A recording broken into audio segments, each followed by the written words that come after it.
So I am just going to trust that my camera is set up and that you see me. So, for those who don't know, my name is Crystal. I am a movement specialist. I teach women how to move not just physically for weight loss, but spiritually, emotionally, and um, otherwise. So I wanted to have a hard conversation today. Hopefully, my mic will stay on as well. I've been having a ton of technical difficulties, so please forgive me if I repeat myself. Okay, so my question. I hope you're ready for this. My question is, are you living longer or are you dying longer? Now, I have to pause for a second because I heard that question maybe a week and a half ago and it still is in my mind. And everything that I do, it's kind of filtered through that question. Am I living longer or am I dying longer? Now, that can apply to any area in your life, but today we're going to talk health and wellness because that's my area. So, here's the scenario that we find ourselves in. We eat whatever we want to eat. We're not moving like we should. We're not resting like we should. We're not even getting the amount of sunlight that we should be getting. We should be getting sunlight every day, by the way. But we're not doing those things and we're eating like crap. And then eventually, over time, we feel like crap. And because we feel like crap, we go to the doctor. And the doctor tells us that we have some type of dis-ease. There's something going on. So instead of us fixing what got us there, we take a medication. Okay. Now, with this medication, we think, hey, my symptoms are gone. I can continue to do what I was doing. So we continue to eat whatever we want to eat. We continue not to move. We continue not to get sunlight. We continue to drive ourselves into the ground and not get enough rest. So we continue to do those things. And guess what? We still feel like crap. And new symptoms have popped up. And because of those new symptoms popping up, we go back to the doctor and we get another prescription. So now we get a symptom and we put a prescription with it. Get another symptom, get another prescription. And we're doing all of this until, guess what? We pass away.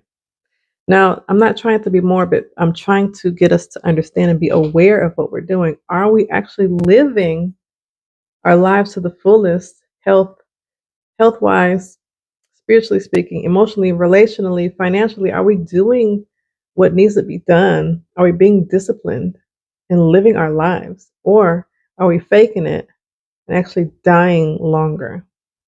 That's a question that we have to ask ourselves. And unfortunately, I think that a lot of people are choosing to die longer. But again, I'm hitting it from a health and wellness perspective today. Now, you can take this relationally, you can take this financially, you can take this in any different area. It still applies. What the thing that we have to learn is discipline matters. Being intentional matters. And those two things we think are cuss words.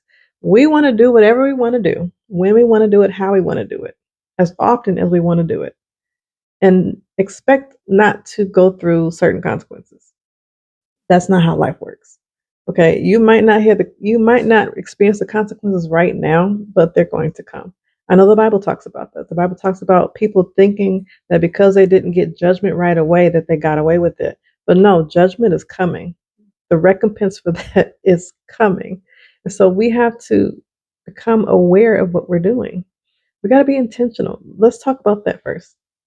Intentionality is not doing whatever you want to do at a whim's notice, at a short notice. No, intentionality is planning, is paying attention, is being present in the moment to determine what needs to be done in that situation, is being presently aware of your emotions at that time. So you know, like, hey, I don't need that cake because right now I'm actually feeling like I need love or I need attention. And so I'm going to put the cake aside and I'm going to go, do something that will be more productive. That's where intentionality comes in. Okay, being intentional is I don't need to sit on my butt all day. Yes, I'm at work. Yes, I work from home. Yes, I do this. Yes, I do that. But I need to get up and move my body because I understand that movement is going to help me feel better.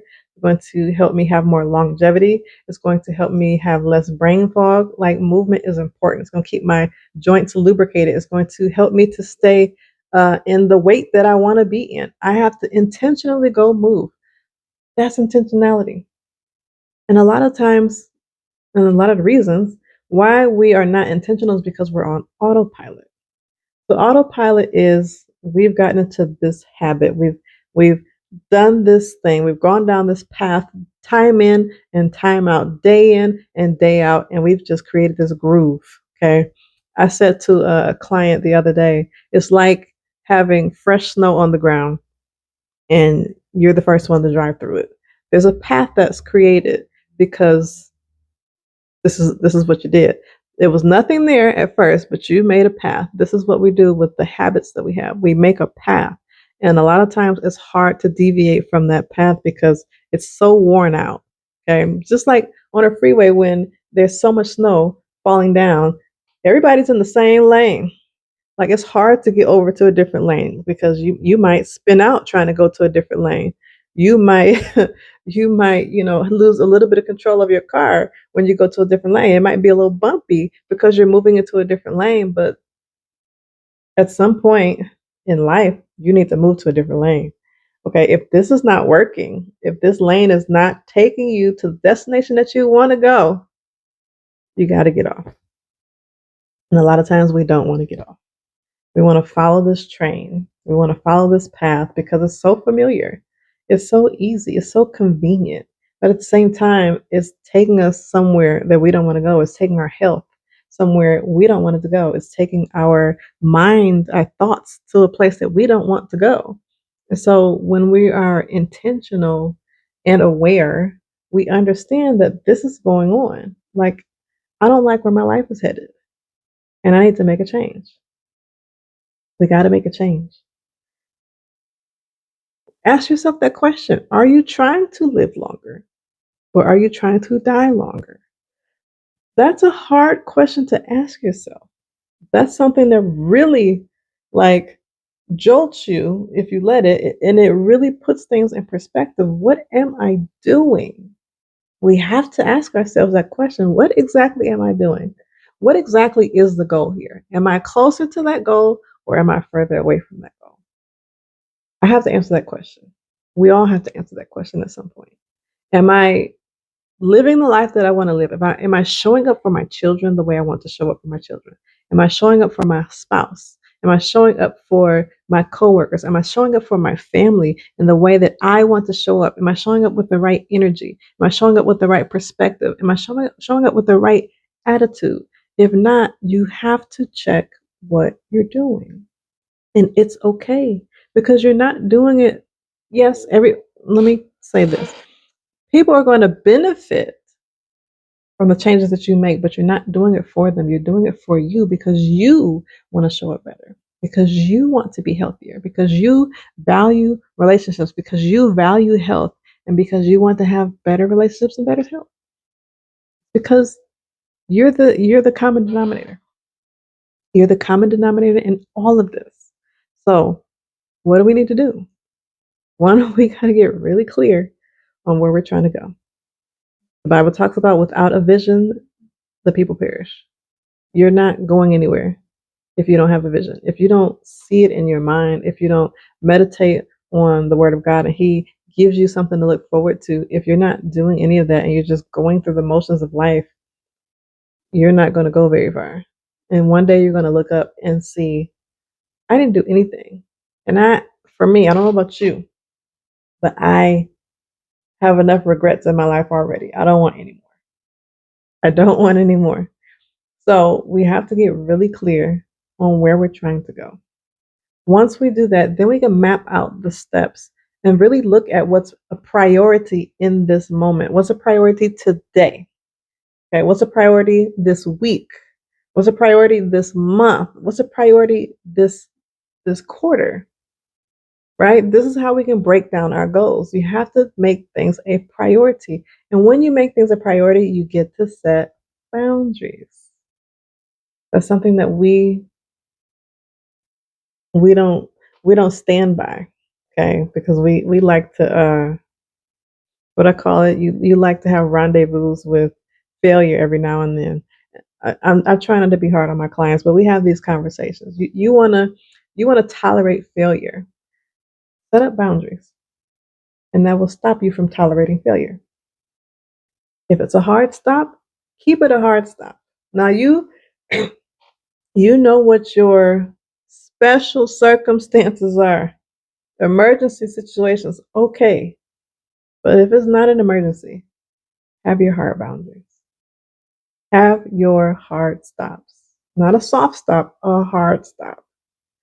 We got to stop giving in to certain things. We got to stop showing up just for the sake of showing up. Yes, I know, especially as women, we want to be everywhere with everybody and doing everything, but it's not profitable to do that stuff.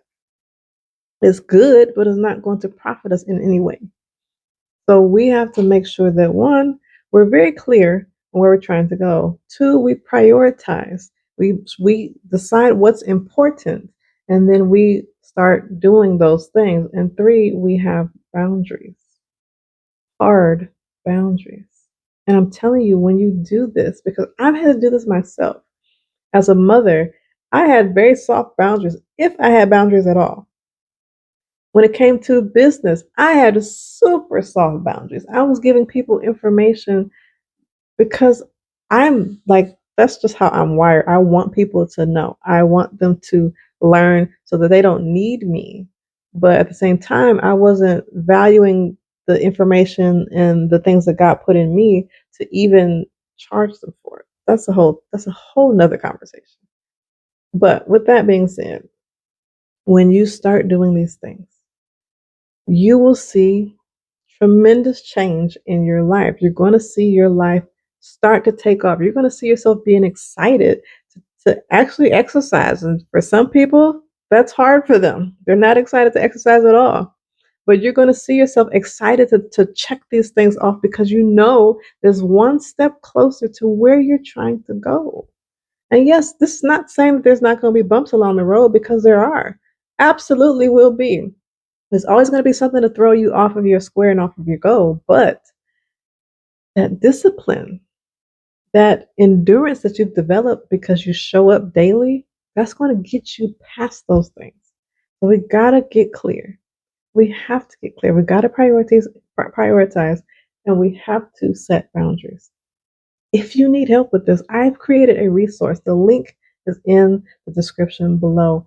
Check that out. I have a free resource, just like a mini guide for you to get clear on your things. But then I have a workbook, and that workbook is amazing, y'all. Like I've already gotten testimonies coming in telling how it's really, even in the first week that they've began to really put things in perspective and set their intention and hitting goals that they weren't hitting before in just a week. It doesn't take long. It doesn't take long. There was one saying that I heard that said, it takes years for food to kill you, but it takes months for it to heal you. Months. It takes years for food to kill you, but it takes months for it to heal you. It's the same as true for just you making small changes, positive changes in your lifestyle. You start doing little changes, and it's going to have a big impact. And you're going to see that those little changes are going to change the trajectory of your life. But you got to start somewhere. So if you need help with that, the two resources that I mentioned, the free mini guide and the paid workbook, will be very beneficial for you. With that being said, I hope this information was valuable for you. I hope it really caused you to ask yourself some hard questions and put some things in perspective for you. If this helped you in any way, please like it, please comment, please share it with somebody you think it will help also. And if you have not done so already, please subscribe to this channel. I would love to hear from you and to share this journey with you because I'm still on it myself, but I would love to share this journey with you and encourage you, and you encourage me along the way. So if that's cool with you, I'm with it. But outside of that, I love you, and I will talk to you on the next video.